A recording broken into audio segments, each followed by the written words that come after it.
Today we're joined by Taine Randell, New Zealand First candidate for Tukituki. We'll talk through his decision to enter politics, what he's hoping to deliver for the electorate, and the experience he brings from both sports and business. Morena. Morena. How are you doing today? Well, it's a bit rainy. I think my father-in-law's got a farm out in Raikako. He's pretty happy, but I'm not. Yeah, fair enough. Okay, let's get into it. What led you to stand for Parliament? Nice question. No, I've it's not. I've basically thought about it for a long while, and I think the easy reasons, which are doing your service and all that sort of stuff, which you played out. But for me, long story short, my grandparents from coming from Hawke's Bay and that sort of stuff, and when they were my age, that generation, they're born during the First World War, they raised during the Depression, they fought in the Second World War, and they made New Zealand the most prosperous country in the world. That was their legacy they handed down to us. Mum and Dad, they built a house out in Flaxmere, and Dad is an apprentice electrician. Mum was working at Wattie's. Awesome. I've been very lucky with my life. New Zealand's been really good to me. But when I guess when I think about it, when I think about my kids and my grandkids who aren't even born yet, what I guess my core, probably my thing in life that I've got, left 51 now, I want to make sure when they grow up, my kids raise my grandkids here. And talking to my kids now, some that's still at school, the prospects that they have in front of them are not what my parents had, not what I had. And I want to change it. I don't want to have to go to Aussie or whatever else to visit them. I want them to raise here, and I think I've got a few ideas and a bit of determination to do that. Yeah, that's amazing. But why New Zealand First? Why New Zealand? Yeah, controversial, people say. But for me, it was more controversial, why not New Zealand First?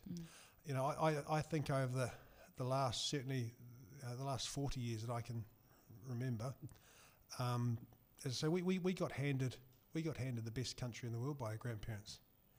I feel like we're almost like, you heard the saying, the first generation builds it, second generation contingent, third generation blows it. I feel like we're almost the third generation, And why New Zealand First? My opinion, I think they're the only party who are thinking about not being in power, but thinking about we need to change the dial to do stuff. You look at the policies, for want of a better word, actually, the biggest issues we've got in our power, it's the banks, it's supermarkets, it's the energy stuff. New Zealand First is the only party who's suggesting things to improve it. Maybe people disagree with some of those policies. Fair enough. We should always have that discussion. But if they're so bad, or I haven't heard any other party propose any solution to how we fix those issues, which are our living standards, which are our living costs. And that's why, as I say, why New Zealand First? For me, they're the only party who are out there actively trying to shift the dial. Thank you for that. Now, if elected, what are your key priorities for the electorate? So for Tukituki, I've got two main priorities. One is energy. So we had a freeze drying food company down Omahu Road. Okay, and we were large users of electricity, like Wattie's, like McCain's, and we sold that. But I remember in 2022, we were paying quite a lot of money on power, and then we renewed our power bill, and it doubled. And as a family business, that hurt. And then we don't own that business, and we sold it. But like last year, I know the power bill again, I think is up another 50%. I mean, that's almost terminal. And so I was saying when I found that, I said, crikey, we did all the freeze drying for Wattie's, their peas, beans, and sweet corn. I said, with these power bills, I don't know if Wattie's and McCain's going to be here next year. And we're in a situation now where we grow the best stuff in the world. No doubt. Beef, sheep, all our veggies. We're in Hawke's Bay, we're the horticulture capital of the world. Not that by size, but by quality. But there's been failures in the energy industry, which has meant that what used to be our grandparents handed us these incredible energy assets, hydro and geothermal, but we've allowed the market to fail, and now our businesses, not just our heating and stuff at home, but our businesses cannot produce the best food in the world. So energy is one for me, and water. We need water. We need healthy, flowing water that sustains us. You know, I want to be swimming down the rivers, but also we need our it's crucial for our economy. So when I think of prosperity, healthy and wealthy, we depend on energy and water. Yeah, kia ora. You're up against an experienced incumbent. Yep. What do you bring that sets you apart?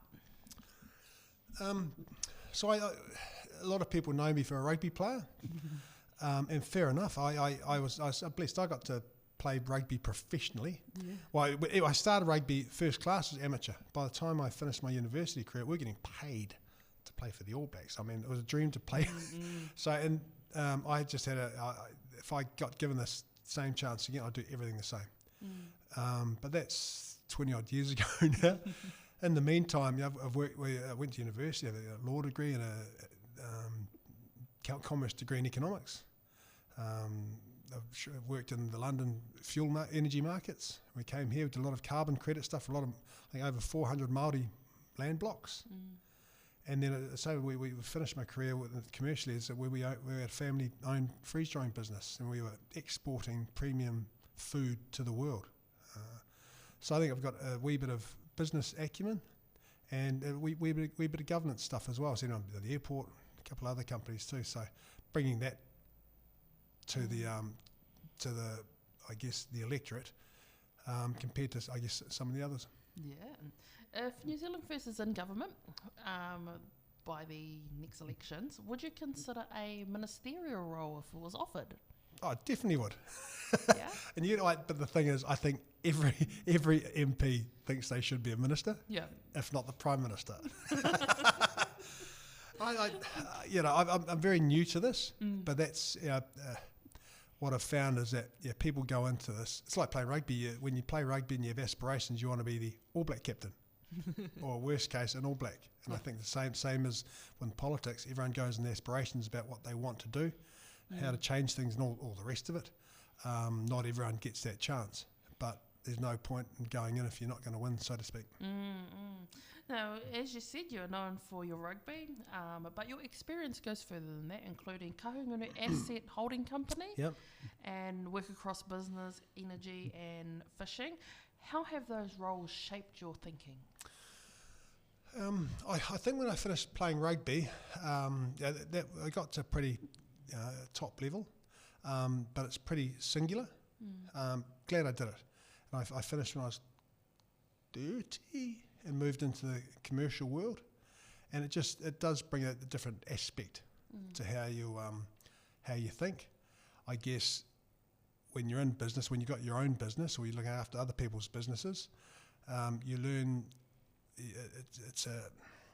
You live it, and you live stress, and you live risk reward. It's great to get success, but you also have failure. I've had on the rugby field and in the commercial world, both.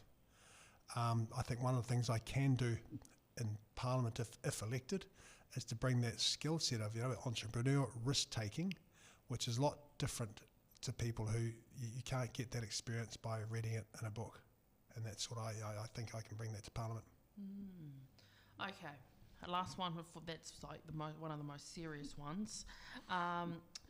Why should Tukituki voters vote for you? I'm not doing this for a job. This is a passion thing. I'm doing this to ensure my kids can have their grandkids here. I don't see this as a career which I'm going to build up through. I'm in there to make an impact. So if I can't make an impact, I won't be there. There'll be someone better who can. But I'm aiming to do the best I can, as I say, to make the impact for me, my kids, my family, and everyone else like that.